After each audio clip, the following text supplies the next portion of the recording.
Welcome in to the Target Score Postgame Live.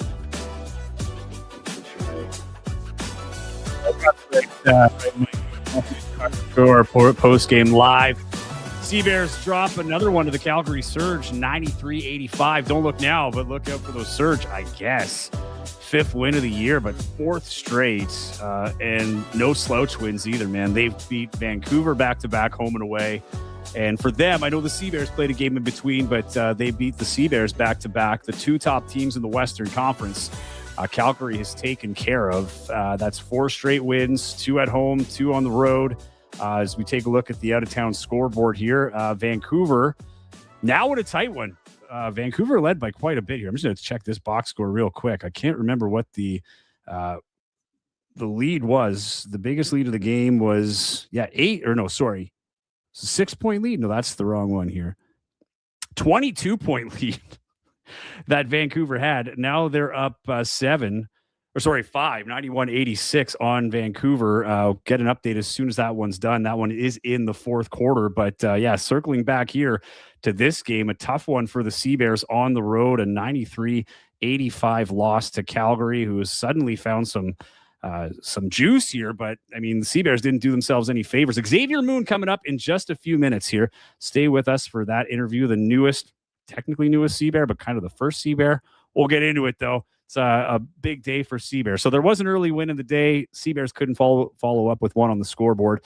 Teddy Allen, tough game again. That's back-to-back games for Teddy, under 20, 18 points, 7 boards, 26% from the field. McGowan's played great, just didn't get that many shots up in terms of volume. 12 points, 5 boards, 71% from the field. At one point, he was over 80% until a late miss.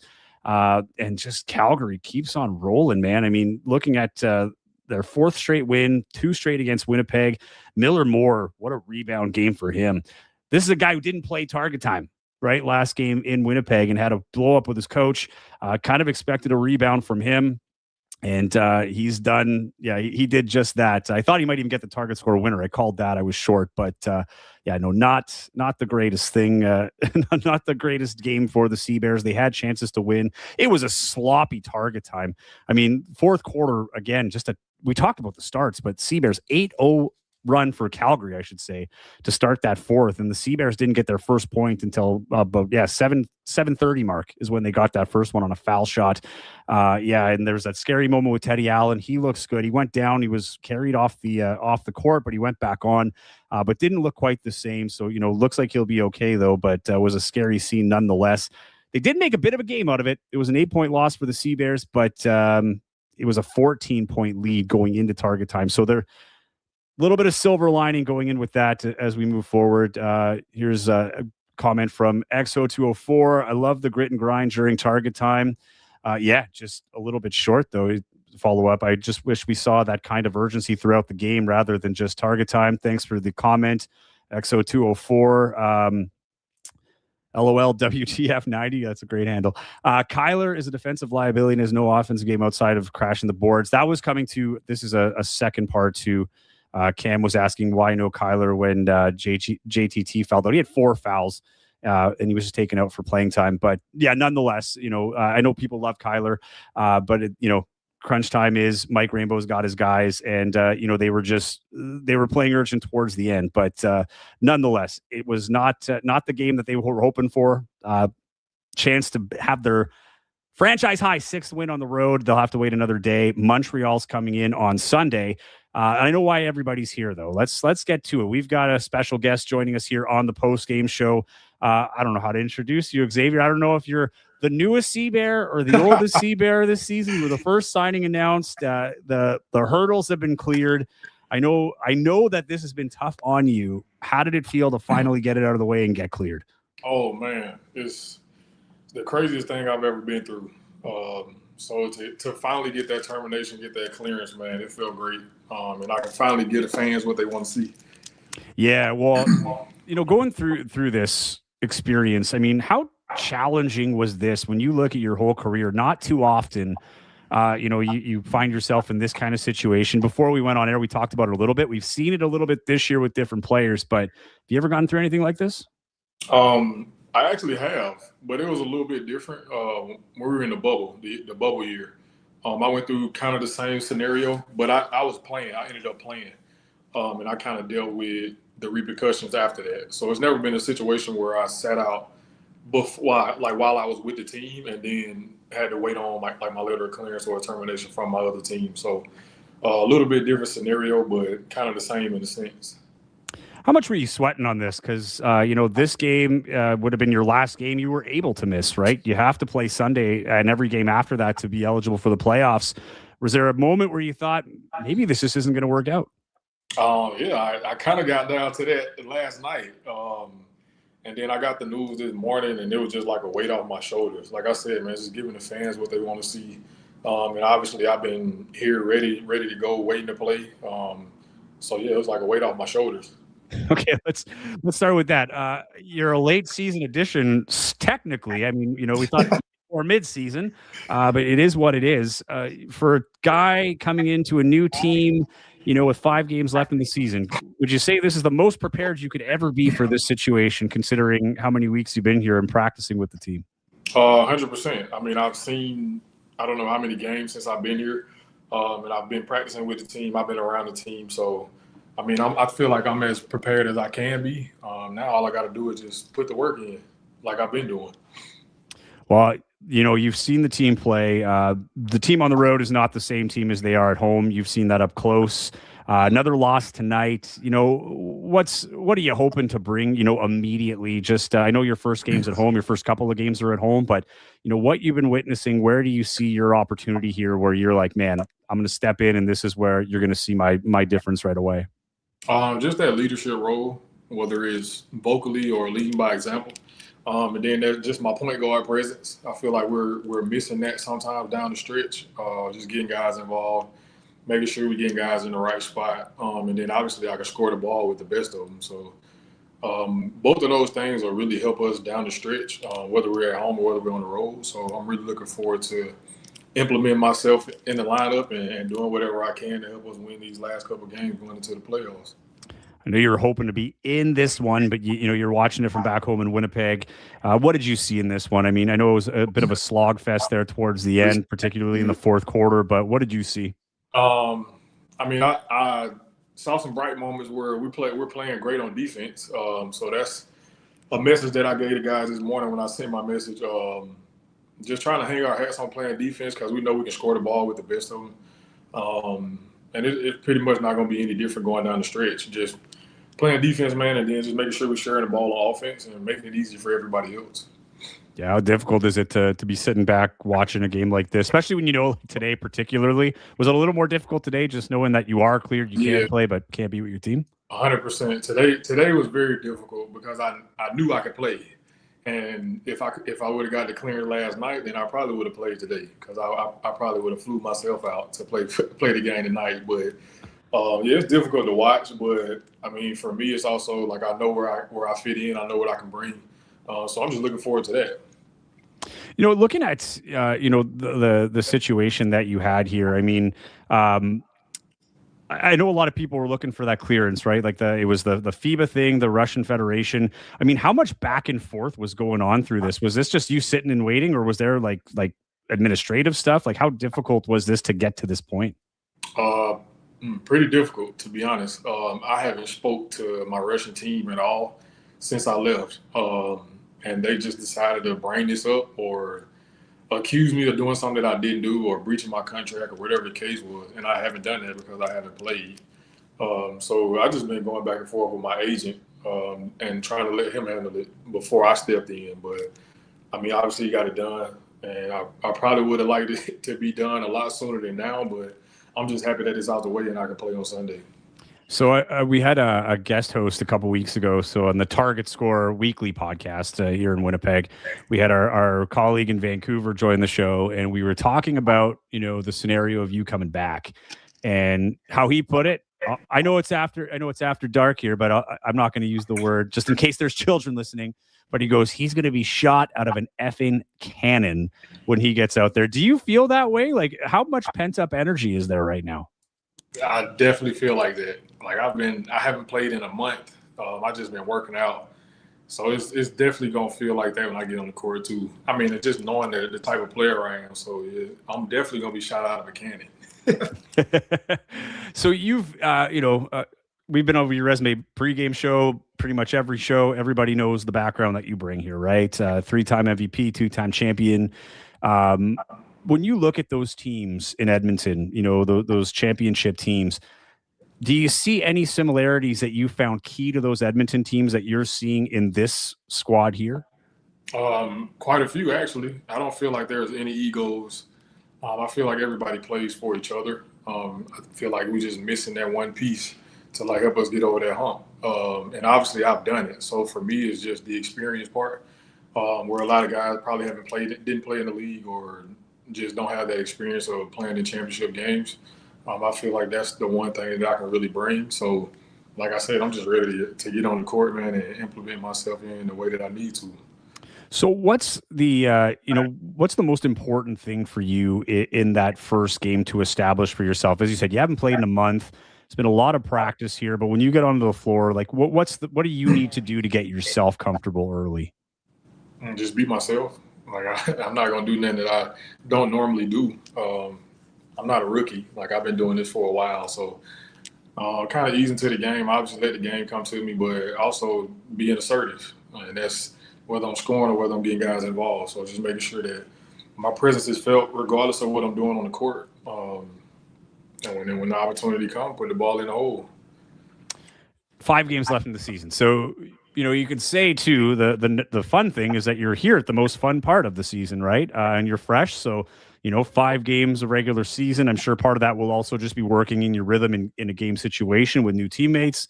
Then you go right into the playoffs. I mean, how much fun is it to play at this time of year? How much more fun is it when you don't have maybe the typical wear and tear that you would have through a full CEBL season? I mean, I've always told people the healthiest team wins. So I think me coming in these last couple games and, like you said, kind of get my feet under me, get my rhythm going into the playoffs. I could take some of that pressure off TA because I know he deals with a lot, try to carry that load. So, you know what I'm saying? He don't have to have the ball in his hands as much. And just trying to get guys open looks and make everything easier for everybody else because I know I can get mine whenever I want to. So just trying to take the load off everybody here, give a couple guys some breathing room, and hopefully going into the playoffs, man, we're all clicking on all cylinders. So what is the importance here now, like through 5 games from a team perspective? Because it's not a lot of time before playoffs.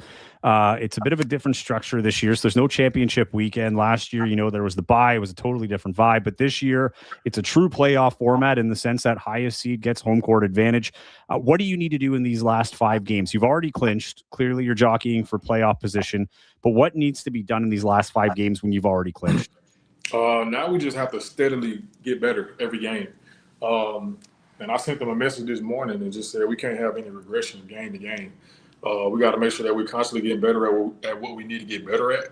And then going into the playoffs, we need to be playing our best basketball. So whatever that looks like, when I'm at it, that's where we need to be at by the time August 2nd comes.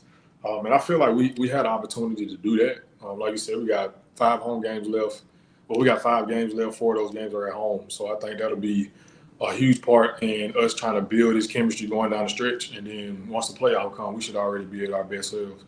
Yeah, just looking at the out-of-town scoreboard here, other game is in the books. I know it still says live on there, but it is done. Vancouver narrowly beats. They erase a 22-point deficit to beat Montreal. Montreal, the next opponent for Winnipeg on Sunday. That'll be your opening game. So with that, Vancouver stays 1 game back. So, here was a chance to almost a big chance had they lost that game. You would have had a 2-game pad, but now you're still in that thick of a race, 1 game up on Vancouver. And then you've got a team in Montreal who's also in their own fight for the playoffs right now. The East is crazy how clogged it is. But now you're making your debut. Emotions are going to be high. What's going to be the key, I guess, on Sunday, stepping out there, keeping everything not under wraps, but making sure that you're able to, oh no, sorry. The game's not up. It's tied. Thanks, Ty. Got the sorry. I'm only going through here. I thought it was done. But nonetheless, you have Montreal coming in here. We'll get that final score in a second. What's going to be key for you guys to keep emotions in check and focus on the task at hand? I mean, we're pros, so I mean, obviously every game is going to be different, and we approach every game differently. But just going out and playing basketball and just being ourselves, not getting too far ahead of ourselves. Obviously, like you said, we clinched playoffs already, but we can't be satisfied with that. Like I said, we got to be playing our best basketball going down the stretch. So, I mean, they'll get back tomorrow, and hopefully we'll get in the gym either tomorrow or early Sunday. We'll talk about some stuff and we'll get ready for the game. But other than that, man, it's just us having to handle our own business. We're not worried about nobody else. So, what's most impressed you of Coach Rainbow and the system that he's put in place here? Because you've never played for him before in any capacity, but you've been through his practices. What has most impressed you? How he gives everybody a chance, an opportunity to touch the ball. Everybody has free reign to pretty much do whatever they're comfortable with doing, and I feel like that's something that you have to have on a professional team, especially if you want to be successful with everybody from 1 through 14. And it's a hard thing to do when you're coming from college and you're going to the pros. Obviously, everybody has their own regimen of how they get ready for games. But I think he's done a great job of managing personalities, keeping everybody on the same page, and then hopefully with me coming in, I can only help him out with that, and make his job a little bit easier too. So the game is over between Montreal and Vancouver. Vancouver winning that one, so it's tied, but Winnipeg has the tiebreaker because of that 33-point win a few weeks back. I believe that was before you got here. I can't remember, but that was a fireworks game itself. Oh, you here for that one? That was a yeah, you were. That was the fireworks game where all the extracurriculars happened. But nonetheless, here you are, tie record. So you are not in the playoff race, but you are in the race for top in the West. How important is that? Just knowing that this team has struggled on the road to get that top seed in the West. You can't control what happens in the East, but do you put a lot of stock in finishing number one in the West? Absolutely. Obviously, that's home court advantage. So anytime you can play at home in the playoffs, like that 6 man is probably the best thing that you got to have on your side. So we've definitely been stressing that. I've definitely been stressing that. Just trying to make sure that we finish at the top. That way we can have home court advantage and hopefully, man, pack the gym out. It's been packed the last couple of games that I've been here. So hopefully we can keep that going throughout the playoffs. Got a question here from Smirkio 2121 asking question for Xavier. Will we have Jamario Moon in attendance on Sunday? For those who don't know, Jamario Moon, the former Toronto Raptor, you probably, depending on how old you are, if you're my age, you remember him from the dunk contest. An absolute, probably one of the funnest Raptors teams with Rafer Alston on there too playing. Is he going to be in attendance? The fans want to know. I don't know about Sunday, but I can definitely promise you that he'll be at least one of these home games for sure. That's awesome. I don't want to get too much because I know we're going to have you on our normal podcast where we get into more of the fun questions, but maybe I will tease it a little bit with this. Having an uncle who's played in the NBA, who's had an influence on your career, how has that helped you navigate your pro career? Because you're pretty you're well-rounded as a pro in terms of, you played in the NBA, you played around the world. And I think your worldview too, in terms of, you and I chatting before, of just the opportunity of playing pro, regardless of whether that's the NBA or overseas. How much did that help, just knowing someone so close to you that had played professionally and kind of seen it before you stepped into it yourself? I usually always tell people it was like having a cheat code because everything that I wanted to do, he had already did it. So for me, it was just pretty much listening to what he said and watching what he did. And pretty much the thing he taught me the most was just being patient. He played in pretty much every league you can play in across the world before he made it to the NBA. And I always said I wanted to follow in his footsteps. I didn't know that I would be playing in the NBA at the same age as he did and playing all over the world. But I mean, it worked out like that. And he's been my biggest mentor. He's my biggest critic when it comes to my games sometimes. But he's somebody I always lean on, and not just for basketball, for life stuff too. So big shout out to him for that. When you look at your return to Canada, you as you've said, you played in Russia, you played in the NBA. This will be your fourth season technically in the CEBL with the break in between. After a break like that, you're coming off a long season in Russia. One where it was kind of a weird one. That third place series was a bit odd for people that aren't familiar with the Russian league. But why was it important for you to come back? Because many can make the argument you don't have anything to prove. If anything, with all the accolades behind your name. Like you might have something to lose, so to speak. So why was it important for you to come back here, play in Winnipeg, and return to the CBL at this stage in your career? Man, just the growth of the league. Obviously, it was a lot different when I first played here. So I think my thing was I wanted to come back and I wanted something different. I wanted to be in a different city, a different organization. And I felt like this was the best place for me to be. Winnipeg wasn't even thought of when I was in the league. So coming back to an organization that wasn't here, being given the opportunity to come in and be the guy and do something that I've already done with leading the team, it was a no-brainer for me. And then just hearing everything that's been said. Like I keep receipts of everything that's been said while I've been gone. This guy should do this and a whole bunch of other. Oh, no, we lost him for a second. Let's see if he comes back. Right in the midst of a great answer, too. Well, we wait for him. Just going to go over a few of the things that happened in the game here. So Xavier Moon, happy he's here. Hopefully we'll get him back here real soon. But this is a tough loss here for the Sea Bears. I know it was a emotional roller coaster day for Sea Bears fans. You get the Xavier Moon news. Everybody was, excited to hear if he was coming back. And, I know there was hope, there was doubts, optimism, pessimism. I experienced it all in the DMs, put it that way. And again, at Joey Slattery TV, I always love to chop up basketball with whoever wants to.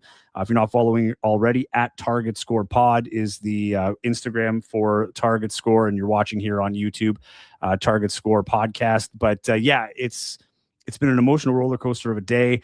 Wasn't sure. We talked to Emily Potter before the game. If you didn't tune into that first one, the pregame show, and she said that was one thing that the excitement of a teammate coming in, right? You get that excitement. How are they going to reciprocate it? We thought there might be a little bit of pep in their step, so to speak, and at times there were. I mean, it was a pretty back and forth game there for a while, and then all of a sudden, it was it just kind of fell apart in the fourth. Like I said, Calgary got out in an 8-0 run. They were leading by as much as 14 going into target time. I can't remember who said it earlier, but someone said that the urgency was great to see. The grit and grind was great to see. They just wish it was sooner. And I think that's been the thing. Like there's parts of the game that you can pick apart. Target time has not been great for the Sea Bears on the road for the most part, aside from last game in Saskatoon, which I thought was good. And I kind of was hoping they would build on that, right? 2 games on the road, get a little momentum, get that kind of monkey off your back, so to speak. But in that fourth quarter, just nothing was going in. The shots were going up. I mean, I was looking at the field goal percentage. It's kind of funny because Sea Bears were 29 for 69, so 42%. They had 19 assists, 16 turnovers. They want to clean that up for sure. Calgary had 35 for 86. They were 40%. So they were technically worse from the field. They just put up more shots and put more shots in. And, we got Xavier back. Let's bring him back in. Hey, X, how are you, man? Welcome back. My fault. No worries. I don't even remember the question I was asking you anymore. What was I think I was asking? You asked me what made me want to come back. There it is. See, look at you multitasking, getting back on the air, remembering questions. I love it. Yeah, but I mean, like I was saying, man, I've heard everything that's been said. Obviously, the league wasn't the same. Players are better.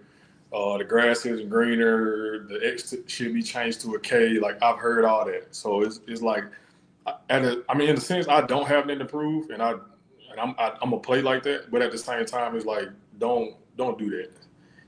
Because people know who I am, people know what I do.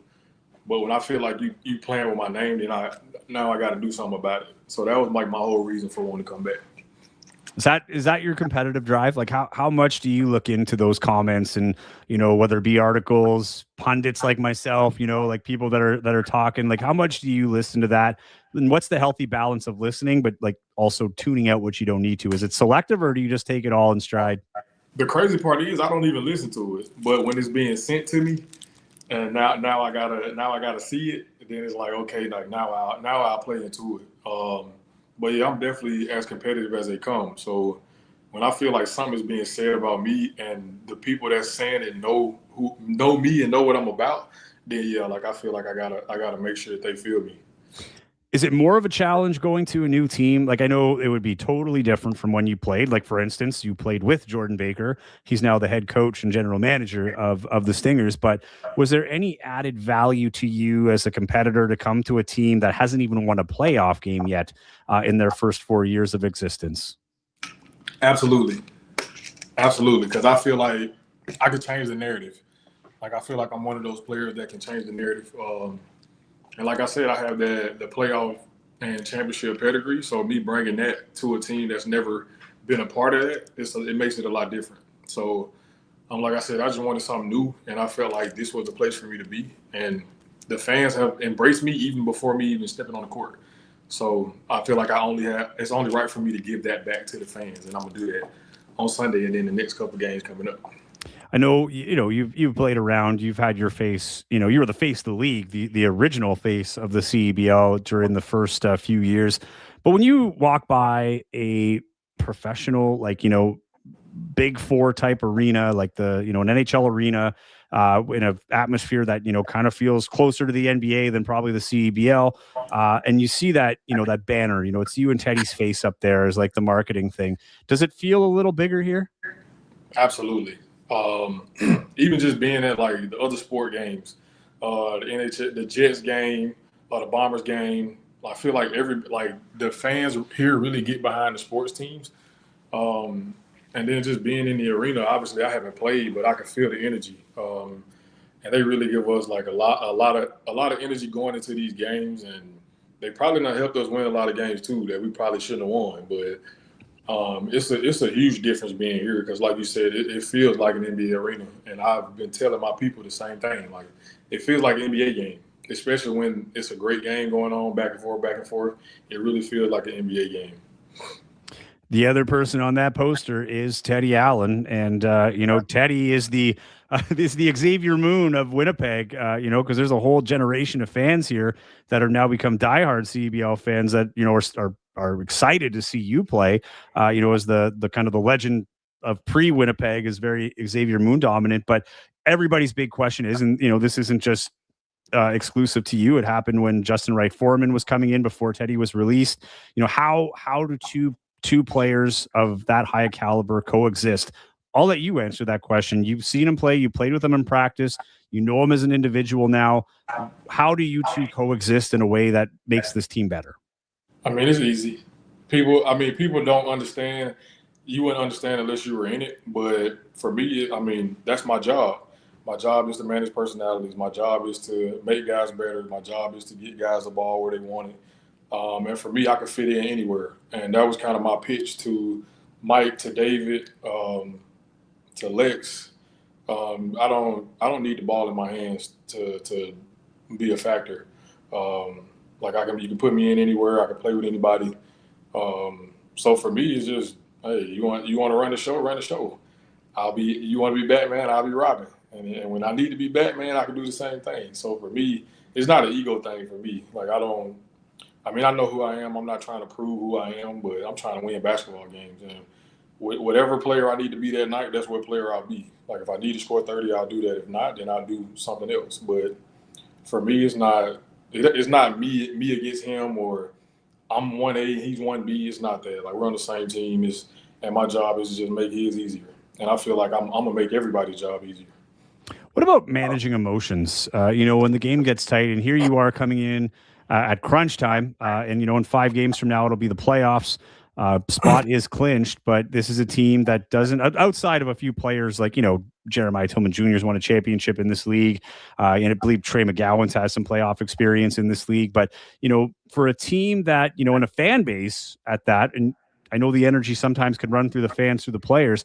How big is managing emotions going to be going down the stretch into the playoffs? That when things get tight, or scores get tight, or balls aren't falling, like, what role do you play in making sure that you don't fall too off the tracks and try to get it back on? Just making sure I keep my composure. Everybody is, I don't know, I'm pretty level-headed when I'm playing. So I feel like everybody during the game, emotions are high, up and down, up and down. But I always have to be that constant.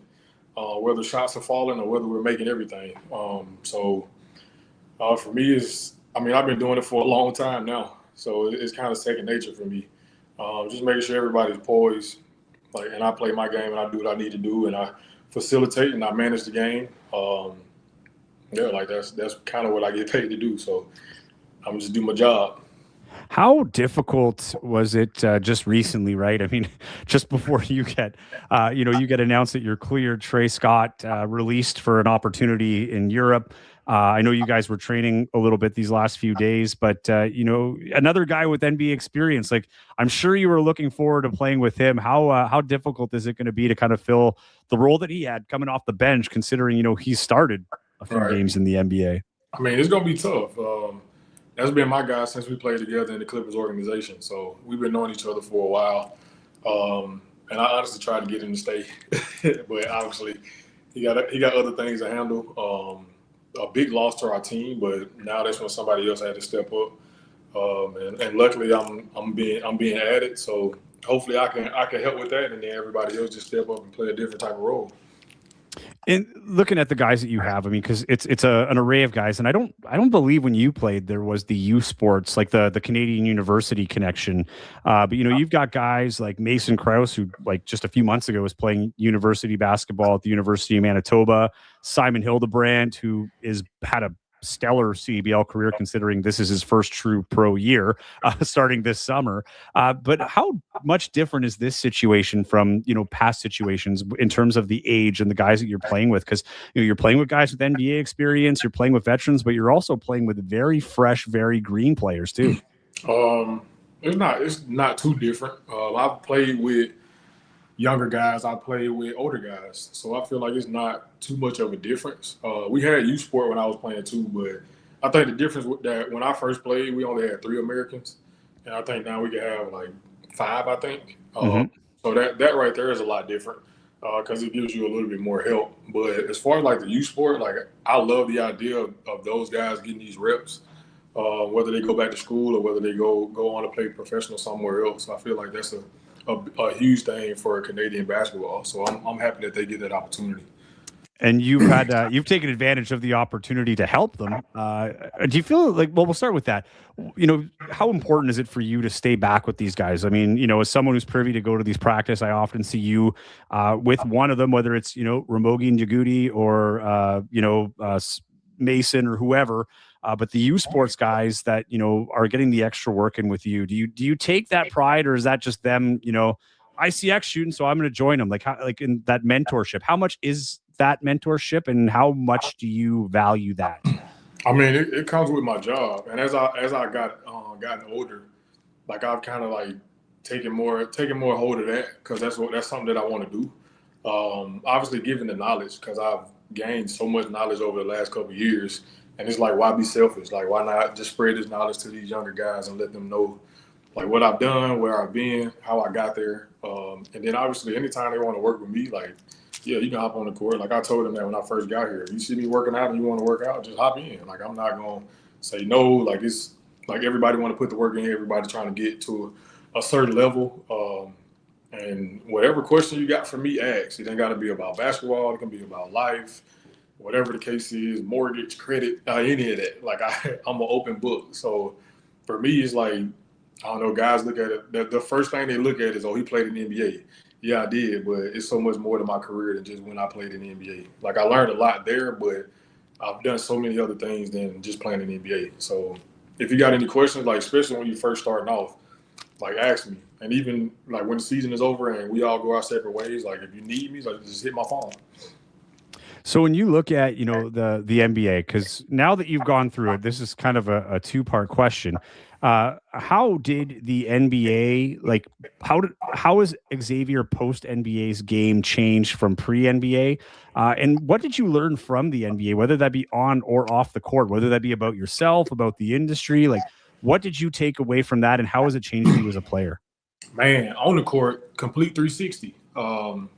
I became a completely different player. Obviously, before that, I was scorer, like putting the ball in the hole.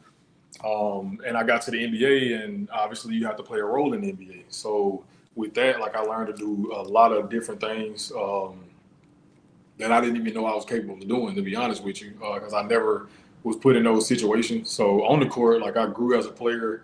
Obviously, I got older.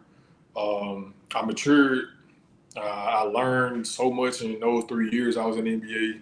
Obviously, like the resources and everything that I gained from that, and then like off the court, like I said, I got older. It's pretty much the same thing. Like I got older, I matured, I had kids. Like everything is a lot different now than it was back then. And I feel like my reason for playing has always changed over my career. And yeah, like my reason for doing what I do now is not the same as it was when I was first here in 2019, and it wasn't the same in 2021. So now it's my reason is a lot different, and I just approach the game with a different type of hunger and a different type of tenacity than when I first started playing here. Well, listen, you've been very gracious with your time tonight. I appreciate it. Before I let you go, is there anything else, final thoughts or anything you want to share as you get your last seconds, 2 sleeps? No one's counting, but 2 sleeps until you finally make that Sea-Bears debut. Listen here, I'm counting it down. And like I told you before we got on, man, I wish tomorrow was Sunday. But I just want to say thank you to the fans for the patience. I know, like I was feeling the same way they felt. Didn't know if I would play, but it's finally here. And then thank you to you for having me on. Obviously, Sunday is going to be a lot of emotion, but I'm really looking forward to it. Well, I'm looking forward to it. I was living in Edmonton when you played there, so I've seen you play. I was even part of the first ever Edmonton Stingers media game back in like 2019, whatever it is. But I'm very excited to call one of your games and see you suit up in the teal. So get some rest, go celebrate with a glass of wine or whatever. Kick back for one more night because I know come tomorrow it is full on business time and the prep clock starts for Montreal. But appreciate you. We'll see you Sunday. Yes, sir. Thank you. All right, take care. That was Xavier Moon, the newest Sea-Bear, but technically the oldest Sea-Bear. We talked about that. He was the first signing announced before the season started. Got through all the hurdles. I know everybody was wondering, will it happen? Will it not? It did. It's clear. He's in. He's playing Sunday. This is not a bad late April Fool's joke. This is the real deal. He is playing. Someone on the post here. It's Smirkio again. Oh, I'm saying that right. Joey, what's your rotation prediction now that JWG is in the mix with Moon? Well, I said this before. I think that the Watson Gale signing was more of an insurance policy, but he brings so much to the table, right? They're so deep at guard right now. JWG is a phenomenal point guard. He's great as the game goes on. Don't look too much into tonight. He's still building his rhythm. He's still getting used to these players. And it's going to take a few practices and, a couple more games maybe to get it under him. But wait till he gets here on Sunday. I'm anticipating a big game from Jelani Watson-Gale on Sunday when he makes his return home. This is Teddy-esque. Who is the? I think it was you, Smirko. They look like the 2025 Sea-Bears yet on this game. However, with the team that they have now, with Teddy Allen back, JWG back, Simon Hildebrand, and then you bring in an Xavier Moon, a player that Winnipeg has never had, that caliber of player. This team's going to look a lot like that 2023 inaugural team. Remember that Magic season where they overachieved? I think now they are going to just achieve. And, it's theirs for the taking, right? We talked about this. Let me pull up the standings here. Just go through it now. I don't think it's updated yet, but we still know the picture. Oh, no, it has been updated. Great. Okay, let me share this with you. How do I do it here? There we go. Nope, that's not what I want at all. How do I go to the small one? Whatever, this works. But yeah, you look at the standings here. The East, as I mentioned, it is completely, outside of Scarborough, anybody can fall from second to last. Wild stuff.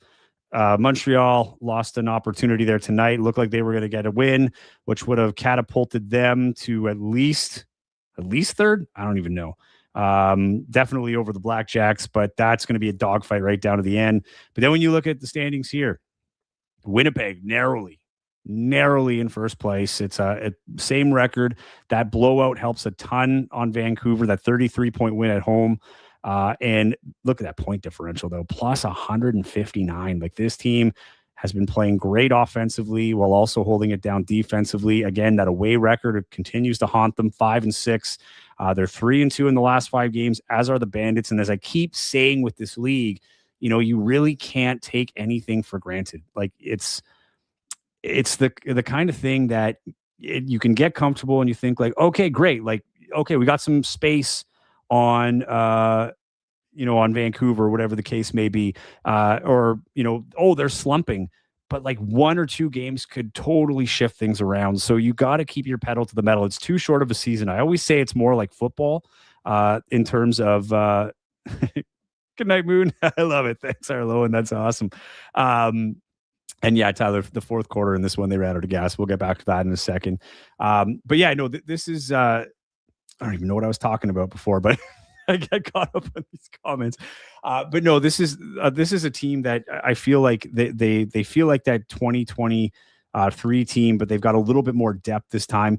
It's going to take some time for them to get going. But again, an Xavier Moon, it's not like he's coming in off the plane and just joining the team in the middle of nothing, right? This is a guy that has been practicing with them for a ton of time.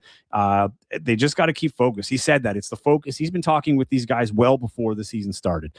And it's that focus of just finishing off the season, not worrying about what everybody else is doing. But it's like football. Each game matters, right? Like you can pinpoint certain games, and that's like the most frustrating part. It's not an 82 game season. It's a 24 game season. So now it's a race between these two teams. They have the same record.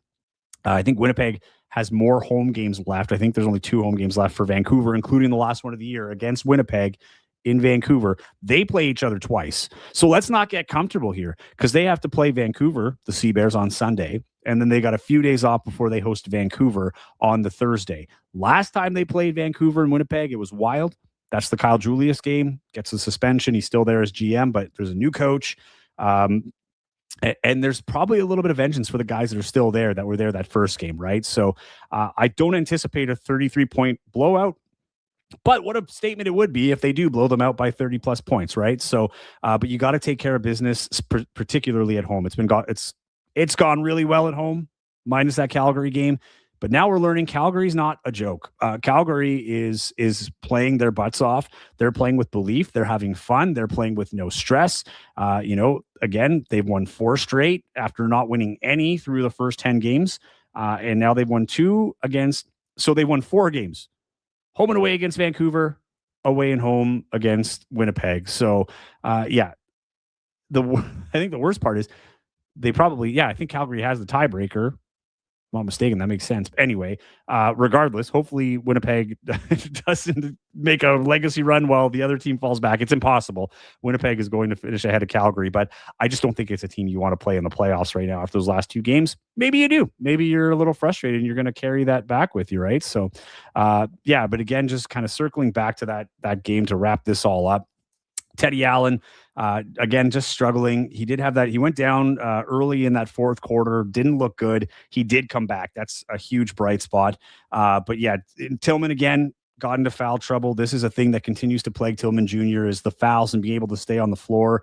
And honestly, it was just, and that the foul that he had on the fourth foul was that really sloppy alley-oop play. Like there was a lot of slop happening on offense too for the Sea Bears. I don't know if you remember, but the pass went up. It wasn't anywhere like near the rim. There was no rhythm on the pass. And he kind of went up with one leg off balance and tried to put it up and he missed the layup. And then as the ball came back, that's where he drew the foul. It was just, that was the kind of game it was. It was just a slog in that fourth quarter. And like I said, it was a long target time. It wasn't pretty. It looked like maybe Winnipeg's going to pull it off, but they didn't. I think they probably should have won that game. They did not play well. But you got to come back against Montreal now and put it to bed. That's on Sunday at 5:30 here. We'll take a look at some of the highlights before we go. If you're just tuning in, this is where we are. Here, let's bring it up here. Add to state. There we go. That's what I'm looking for. But yeah, this is, off the hop, it was a pretty back and forth affair. Trey McGowan's played really well. I thought Trey McGowan's, again, he had some highlight reel dunks. We're going to see it here in just a little bit. That one was early in the game. There was a 2-on-2 play where, he just hammered it home. He's kind of surprisingly explosive. That's the thing about Trey McGowan's. Like, you don't expect him to be like very explosive. There is one there. That's Jeremiah Tillman Jr.'s here. That was a nice on the pick and roll with Teddy. Want to see more of that. Miscommunication by Calgary, but Calgary really cleaned it up. pretty much after that. And, they outscored Winnipeg every quarter. That's the other thing. We talked about, here's that play right here. Just takes it in and boomsies. Little extra flair on that. I love it. But yeah, that's the thing with this game is, last game it was that third quarter with Calgary. They had 36 points, whatever it was. And that was the turning point here. It was just Calgary throughout, man. They won every single quarter of that game. To give you the scores on that one, they was a 1-point game at the first quarter. Then they outscored them 20-16 in the second. Another close one in the third, 25-24, like that back and forth affair. Winnipeg made it more interesting in that target score time. It was 25-23, but I mean, it was Calgary's game to lose at that point. And just taking a look at these highlights here as they go off, fast forward a little bit into that target time area, but just a tough one here for the Sea Bears. Again, good defensive play by Calgary, getting out on the run. And this isn't Calgary's game. That's how you know it's not going well. Ruggsy Miller-Moore, 20 points in this one, top scorer in this game. I knew he was going to have a comeback game after the game he had last game. I thought his comments after the game were funny too, a little bit, kind of pulling the curtain back a little bit. He said something along the lines of, you got to give credit to coach, whether you like him or not, or style or not. They've had some, butt head moments, but they've done great. A lot of late whistles for sure. That was going both ways, though. I mean, again, there were also some missed, at least it looked like from TV. I'm not going to say that I had a better view than the refs, but there were a couple on both sides where it looked like the out of bounds might have gone off the other hand. But, this is the stuff that happens, right? It's like you got to play through it. I'll say this. Generally speaking, yes, Teddy got a technical in this game, but I thought Winnipeg did a great job at just getting through it, right? Playing through the calls, not getting too emotional. But I keep going back. I think it was you, Smirkio, that brought it up, was the grit and grind of this team in that fourth quarter. It's just too late, man. Like, it's just you gotta put the gears up in that target score time for sure. But you need, in a game where you're down, you can't wait till target time when you're down 14. If they pulled this off, it would be, I'm pretty sure that would at least be a franchise record of comebacks. But you can't depend on it. Yes, you like the fight. You carry the momentum into Sunday. But now we're at the point of the season where you have to figure this out. Like, you have 5 games left in the regular season. Someone else brought this up in the pregame show. Or was it this one? No, it was the pregame show, because the headline said in the banner something along the lines of, is Teddy, quote, struggling or slumping, end quote. And that's a big quote, because Teddy Allen's world is a lot different from the average basketball players. But this is 2 straight games without 20 points. And as that person said at the time, I'd rather him do it now. And I agree with you. Get it done this week, early next week. If you've got any kinks to work out, work them out. Because in just a couple of weeks, we are already at the, July 17th. We're past the midway of July. August 2nd is the last regular season game of the year for the Sea Bears. And then after that is playoffs. And as much as there's the best of 3 series in the championship, it's a one and done for every other game leading up to it. This is a different team on home court than it is on the road. Vancouver's right there. And you've got 2 big games coming up against Vancouver. If you have to win the game against Montreal, and Montreal is coming in, talk about urgency. They just blew a 22-point lead. They have a real terrible flight tomorrow coming into Winnipeg, and a terrible night tonight, having to sit with that they lost by a single point to Vancouver, who's now feeling a little bit better after their slump. And now they're coming into Winnipeg. And as we've said this before, Winnipeg, everybody that comes to Winnipeg brings their best, right? They bring their best here because this is the mecca of the CEBL. I'm not saying this is a homer. This is a thing that is agreed on across the league, right? Any fan that wants to go see their team on the road, they want to go to Winnipeg. And there's not a lot of things in sports that we can say that with a lot of confidence. I think Winnipeg's the best sports city, but I also don't care what other people think about Winnipeg outside of it. But when it comes to basketball, this is a destination, and guys bring their best. So Montreal is going to bring their best. If they can get that win against Montreal on Sunday, again, you kind of erase that Calgary loss, get that winning taste back in your mouth, and then you look to Thursday. That Thursday game is going to be huge with Vancouver. It's as close to a must win as you're going to get at this point of the season with a playoff spot clinched. I'm not trying to talk in hyperbole here, but it is an important game for the Sea Bears. Smirkio again, greatest Bears comeback I've ever witnessed was versus Sask at home, down like 15. Yeah, that was a good game too, right? But like this, like they happen. That's like the only one. You know what I mean? Like there's not that many because you got to think not only they down 14, but then they got to add another 9 to win the game. Like it's not like they needed 14 points. It's not erasing the deficit. This isn't normal basketball at the end in target score time. You got to hit the target, right? So that 14 becomes 23 points. You got basically have to outscore the other team 23-8. It's a tall task, and they were not looking like they were ready for it at any point.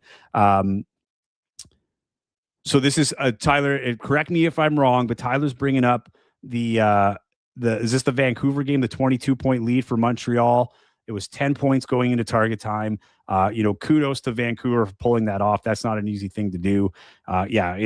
They're rolling, and Vancouver's pissed. Smirkio, the offense today seems stagnant. Hopefully Moon changes the tide. No pun intended. That's like a deep space joke. I like that one. I've been watching a lot of Neil Tyson DeGrasse Neil Tyson DeGrasse. Did I get that right? DeGrasse Tyson, whatever. So I'm into that. Great one. Love it. But you're right. He's going to change the offense. I bit of a hot take here. Maybe I think it's actually going to be tougher for the rest of the team. I don't think it's going to be tough for Xavier Moon to come in here and find his groove. Everybody else kind of has to get used to playing with him too, right? He's going to find you in your spots, but you got to be in those spots. So I think there's going to be a little bit of an adjustment period for the teammates too. It's not all on him. When on him, I mean Xavier Moon. This is it's going to take everybody to kind of gel here, but they got to get past this one. 2 tough losses to Calgary, 1-1 on the road trip. Not the greatest, but it is what it is. And they're coming back. They're still in first place in the West narrowly. They've been playing relatively well. This has been, I'm going to say 3 not great games. It was a much better game on the road against Saskatoon. It wasn't perfect, but it was good. But the 2 out of the 3 with Calgary, those 2 games against Calgary, not great. A lot to work with here. So, yeah. Tyler, set up the effing cannon. Chris Wiggins will forever live in target score lore here in Winnipeg for that comment. For those who didn't hear it, in Target Score weekly podcast, we had Chris Wiggins from Target Score Vancouver joining in as a guest host, and he said that Xavier Moon is going to be shot out of an effing cannon. And I asked him today in our interview, and he said, yes, I will be. I'm very pent up. It's been a long time since I played basketball. So cue up that cannon. It's going to be great. Thanks to everybody in the comments today, too. This has been awesome. If you haven't already, like, subscribe. I know a few viewers have already gone. For those of you who are still here, every like helps. Every subscription helps. Send it out to your friends. Let's build this community as the season goes on. Smirkio, I'm going to give you the last comment of the night, my friend. I really want... Oh, okay, hold on. Smirkio, you snuck in another one, Smirks. I really want the Bears to beat Vancouver in the next 2 matchups to shut that kid talk up. Will Cousin Taylor ever join the live show? Cousin Taylor has been on the live show. He's at a wedding tonight. Priorities, right, Tay? Come on, Taylor. He's probably watching this on his phone right now. To be fair, Taylor's getting a little older. It's almost midnight, so he might be in bed by now. But no, we will definitely get Cousin Taylor on here. Hopefully get a few more players, coaches on here as it goes on as well. I wish he was here all the time. It's tough. We're pushing out a lot of content. I just want to shout out everybody on the Target Score Network, Winnipeg, Brampton, here. They've been putting in overtime. We've been pumping out content. Really hope you guys are enjoying it. It's all for you guys, of course, and we have a ton of fun doing it. Love chatting with everybody here too. It's been great to be out on the comments. Thank you, Mikey World TV. Appreciate that, my friend. At Joey Slattery TV, always ready to talk ball. And you also have got the Target Score podcast Instagram account at Target Score Pod. So feel free to hit us up, watch all the shows, make sure you're subscribed, hit the like button. Appreciate you all. Smirkio, appreciate you, man. You're a day one. I love it. All you guys here are great. Oh, look who it is. All right. Do we want Chris Wiggins to come in here real quick? I'm gonna send. You know what? Let's send. I'm doing this, Chris. Have your phone ready, guy. I'm sending you an invite right now. Okay? Open your email, Chris. We are quickly gonna do this. I got to do it quick though. Like I'm also old, so what's happening now? I can't even see the. It's not giving me anything. Oh well, it is what it is. Hold on. Let's see if I can. There's got to be another way to do this. Here, Chris, I'm texting it to you. You're going to have to go on your phone. Boom, boom, boom, boom. All right, let's wait for the Chris Wiggins, the shot it out of the legend himself, shot it out of the effing cannon, says he's ready. Oh, yeah, Smirkio's not ready for bed, man. Smirkio's like, let's do this. I'm up all night. I'm ready. It's Friday. Let's party. Kind of wish I had a cold one. Any brewers out there that want to hit us up with sponsorship? Maybe we have a couple cold ones in the post game here and really kick back and enjoy it. I'll wait for Chris. He should be here any second. But yeah, this is a tight race. And I'm curious to hear. I've not watched the Vancouver game. I was not switching back and forth. This one was too good to let go of here. But here's our boy. It's shoot him out of an effing cannon himself, Christopher Johnson Wiggins. How are you, buddy? You got to put your mic on, guy. Come on. Oh, juvenile. What's going on? Okay, pantomime your take. Hold on. There's got to be. What happened here? Why are you not? There's nothing here from there. He's going to try and come back in. Nothing here from my end. Classic Vancouver guys, eh? Just can't figure it out. CBL night shift with Jimmy and Chris. that's a deep one. So for those who don't know, the Jimmy thing was Cousin Taylor and I did play-by-play and color commentary the other day on the Edmonton game, the Space Jam night. And was a little nervous off the hop and he called me Jimmy. So now we've got the Jimmy and Chris post-game show. Here we go. Here, we'll put us this way so we don't look so weird. You're kind of. Oh, there we go. There we go.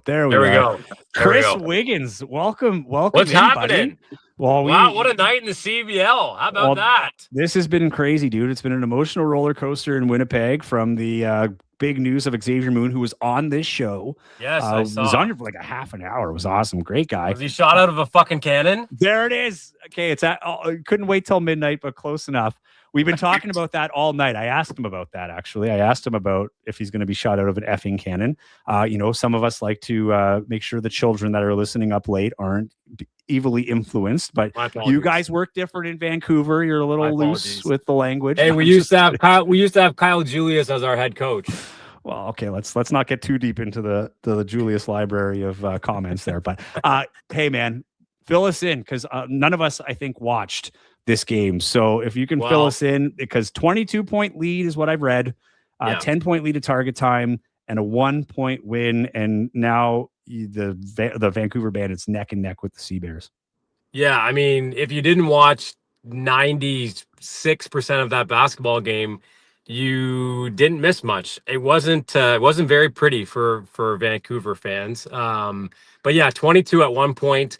Jarrell Eddy, speaking of being shot out of a cannon, Jarrell Eddy hit his first 3 or 4 threes. I think he was 5 for 7 on the night, 18 points. So he carried was his his debut team. Too, right? It was his debut, yeah. He carried his team. Of course, Tyree Samuel was our leading scorer again tonight. But Jarrell Eddy just comes in off of a plane, basically. I think he had one practice and helped this team clinch a playoff spot again this year. So I cannot believe that free throw was missed by Jack Hemphill, because he had a fantastic basketball game, came off the bench tonight and missed a free throw that would have won them the game. And I know that he's thinking about that, and he will be for the entire flight back to Winnipeg. But the West gets crazy now. And then I thought for a sec, like, Montreal would make their run up the Eastern standings, like after a quick road trip out here. Vancouver looked awful for the majority of the game. Body language, defensively, rotations were just not great. As soon as a team gets rotating Vancouver, they're beat. And they get away with it in the CBL because there's so much ISO ball. But as soon as the team starts to get Vancouver rotating on defense, it's curtains. And so the majority of the basketball game, you saw that from Montreal. But man, that target time, I said to so many people leaving the arena tonight, that target time was one of the best target times, if not the best target time I've ever seen in Vancouver. Straight up. Well, that's what the stats would say. Like that's all I could go off right now. Straight I up. hate to And go it off was, the stats. yeah. LEC was as loud as I've ever heard it as well. And if you were at this game or you watched this game on TV or on the live stream, like put it in the comments, because that was as loud as I've ever heard LEC. And just a wild target time. Crazy.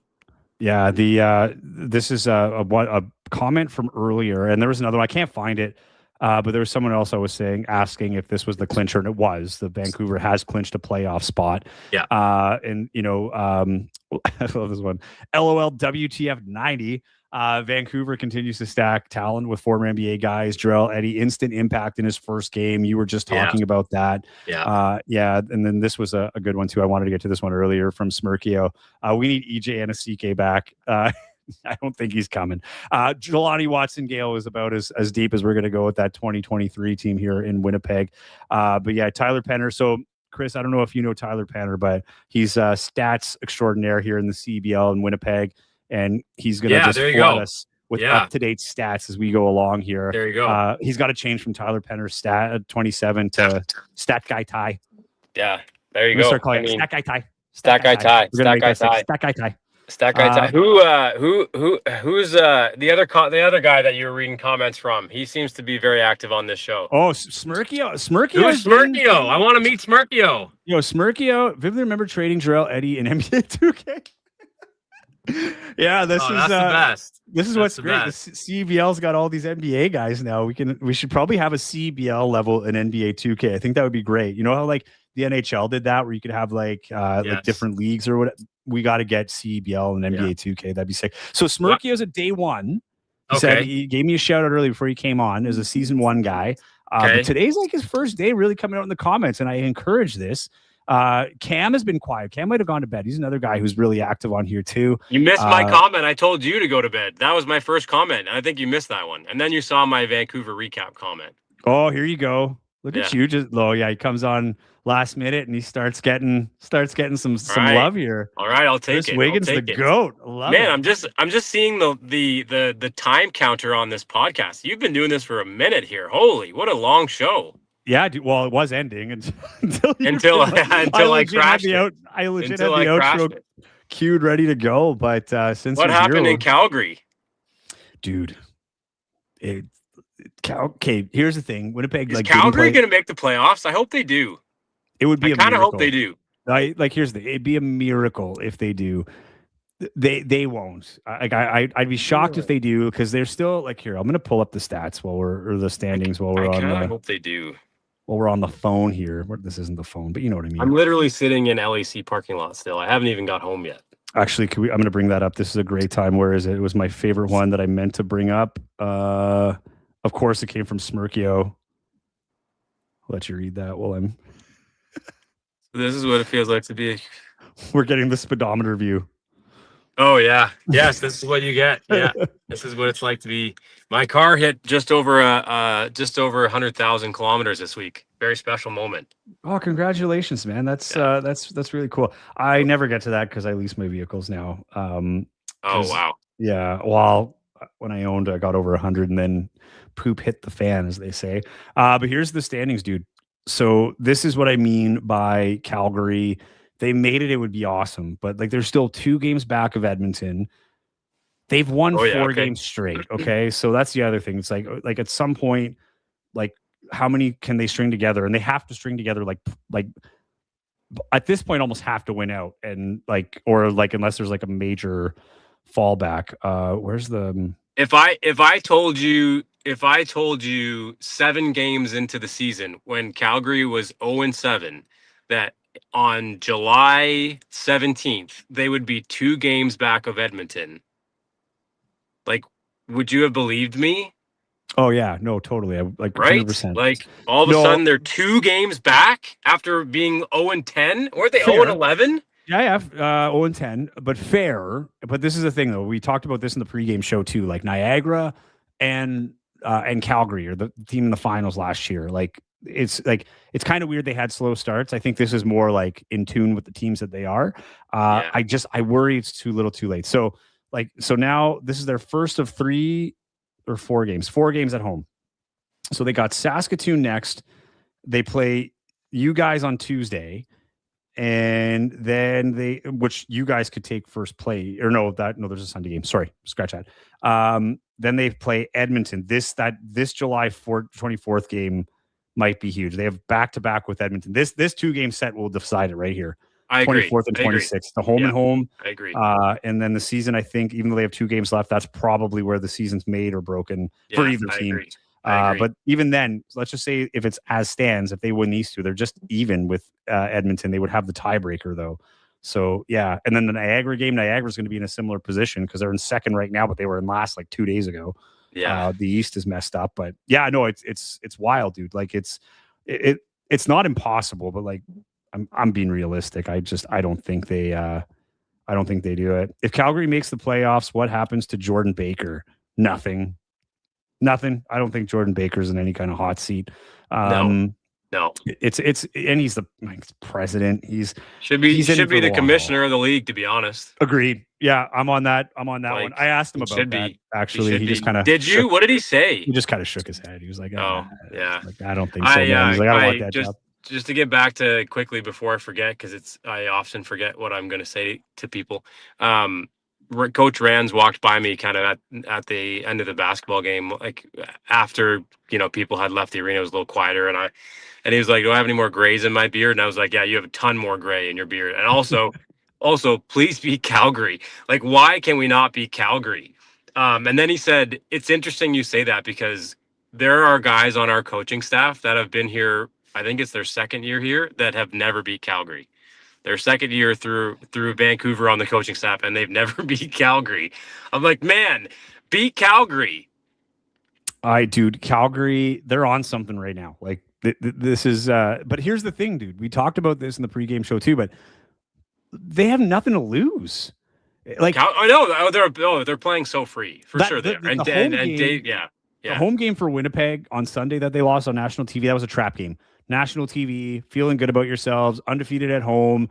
Even though they won 2 against Vancouver, you're thinking like they're not going to win 3, and now they've won 4 against the 2 top teams in the West, right? Yeah. And 2 on national television.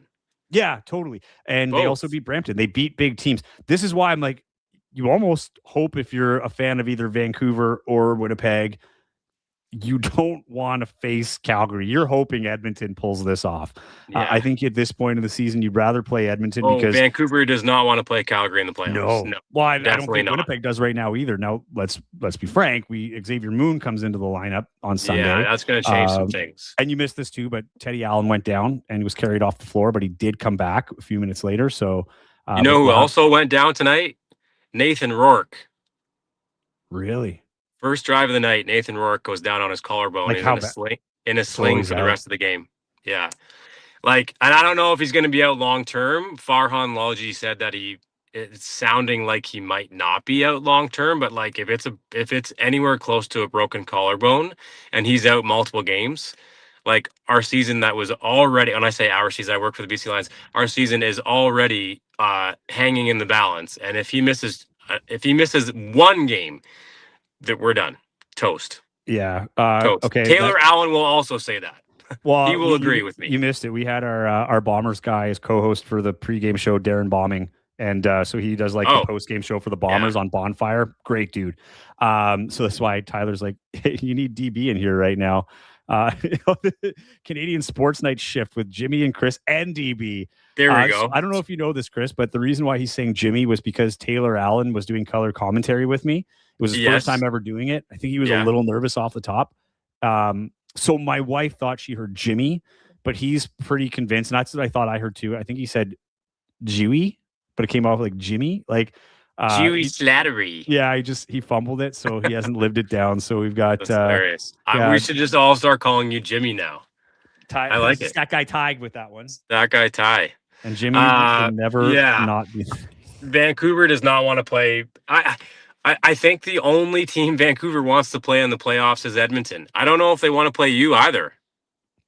No, here's the thing. Winnipeg, when Moon gets in, unless like this is just a complete disaster, which it won't be, I don't think, Winnipeg's going to be a hard out. But the thing with Winnipeg is Sure they are. The thing with Winnipeg is they've not won a playoff game, Chris. Like this is why I'm like pumping the brakes. I'm like, let's just get to that playoff game and win it before you start dreaming of championships and everything else. But they're going to be a hard out. You've got a like championship pedigree times 10 with Xavier Moon joining the team, and like he's going to be shot out of an effing cannon, as you say. So I love it. I can't wait. I might have to skip the World Cup finals and watch Xavier Moon's debut. I'm expecting the rating shift. Actually, I totally forgot about the World Cup again. I know. So did I. Yeah, but anyway, we should wrap this up. Yeah, we should wrap this up. Yeah. I a few more comments about Vancouver. What do I got? I don't know, man. There are so many possessions where they just look like they don't care. Like the body language is just awful, and they'll get beat and they'll look at each other like, what up? Like, you're supposed to, what up? And it's just some timeouts. Like, guys are just like, Rands is just, I don't know, guys aren't even listening. It's just like a weird scene sometimes. And then all of a sudden they'll go on like this crazy run like they did in target time. Like, I just don't think they have what it takes defensively. Like it's been their Achilles all season long. And if they can't clean up defensive struggles, then they're just not going to get past. They're just not going to get past the first round. It's been a weird year in Vancouver, man. It's been a strange year. Like it doesn't feel like the Vancouver of the last few years. Now here's the thing. Mitch Creek comes back. Yeah. He's a culture driver, right? I think guys just listen to him. And go ahead. Yeah. No. Like, I mean, even the 2 games he was here, he had 35 minutes a game, 27.5 points a game. Like, guy comes in for 2 games, plays 35 minutes a game and scores 28 a night.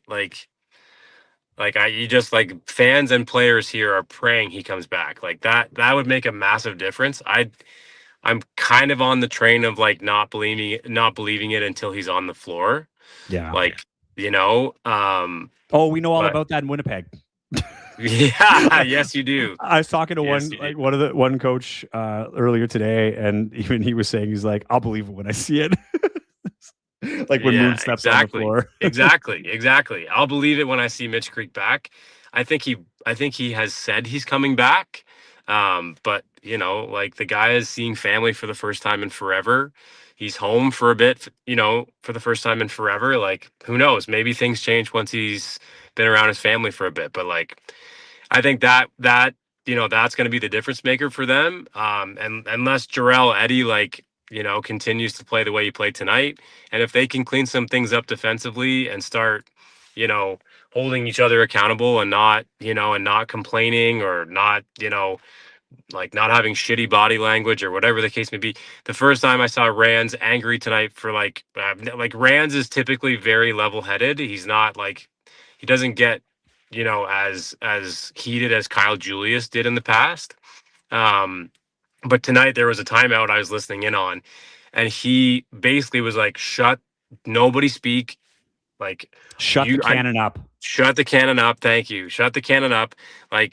I thought you guys were here ready to play. Nobody's giving me effort. Why the F can't I get 5 guys on the floor that can work together and bring some effort? And then there was that timeout that changed everything. It was like Rands. It was so nice to see, I don't know. I love that he's cool. I love that he's level-headed, but every once in a while, I love when a coach can just tear a strip off some guys. And obviously that was the difference maker tonight, because things turned around in target time after Rands did that. So maybe that's the turnaround though too, dude. Tyler Petters brought up this. He's referring to Mitch Creek here. 5 games left. He needs 3. So it's got to be soon to qualify for playoffs. So the other thing he said here, you don't have to worry, Chris, about the World Cup final. The game was moved from 3 p.m. to 5 p.m. because of Xavier Moon. Yeah, no, because of the World. Well, yeah, no, sure. We actually asked the World Cup to reschedule theirs a little earlier in the day, but no, they put it to 5, so it doesn't interfere with World Cup. So, you'll be able to watch your World Cup.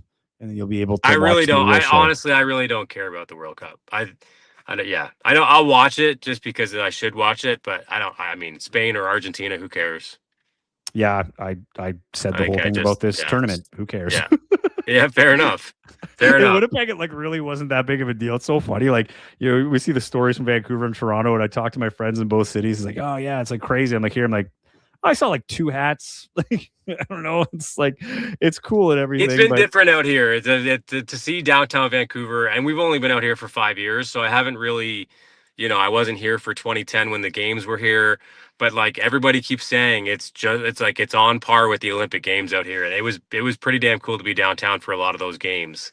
So Vancouver, we felt it a little bit more for sure, but I mean in Winnipeg, maybe not. Yeah, well, it's nonetheless, it's really cool that it was here. All right, Chris. Let's wrap it. We have a crossover episode next week, so we will talk again. Yeah, because the Sea Bears and Bandits play on Thursday. Will we do this again? Like post game crossover? I think we should. 100%. Yeah, no, let's do it. Right. Yeah, okay, so we'll do that. Okay. All right, buddy. Okay, I'll talk to you tomorrow. Thanks for giving me some time. Yep, talk to you tomorrow. Okay, see ya. All right, for everybody else, thank you so much for tuning in. Really appreciate the guys. Everybody in the comments was great today. Appreciate it. Smirkio, good night to you too, buddy. I said you get the last one, so you get the last one here. Good night, Jimmy and Christopher. You know what? Let's all go to bed so we can watch Xavier Moon get shot out of an effing cannon. Like the channel or like the episode, the channel, subscribe, have the noties on. I will have the pregame on Sunday. It'll be earlier in the day because I got to get to the arena. We will have the game day live though, so stay tuned for that, and we'll have a post game from the arena after that as well. Appreciate all the love here today. This was fun. We'll do it again on Sunday. Everybody have yourselves a great night.